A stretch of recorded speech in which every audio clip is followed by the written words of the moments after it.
ভাই, বেলা 11টা বেজে গেছে, এখনো সূর্য ওঠে নাই। কি বলিস?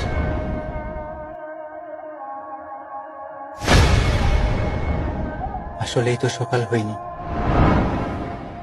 অজু করে মসজিদে যেতে হবে, নামাজ পড়তে হবে।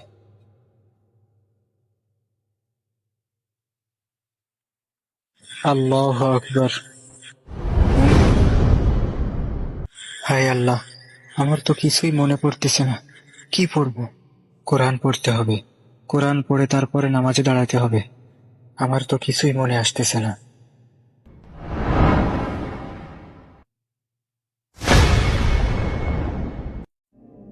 কিয়ামতের আগে কোরআন উঠায় নেওয়া হবে। যখন ইসরাফিল আলাইহিসসালাতু ওয়াসসালাম সিংহায় ফু দিবে, তখন সমস্ত দুনিয়া ধ্বংস হয়ে যাবে। সবকিছু তুলোর ন্যায় উঠতে থাকবে। কিয়ামতের দিন সমস্ত নবীরা ইয়া নাফসি নাফসি বলতে থাকবে। শুধুমাত্র আমাদের শেষ নবী হযরত মুহাম্মদ সাল্লাল্লাহু আলাইহি ওয়াসাল্লাম উম্মতি উম্মতি বলতে থাকবে।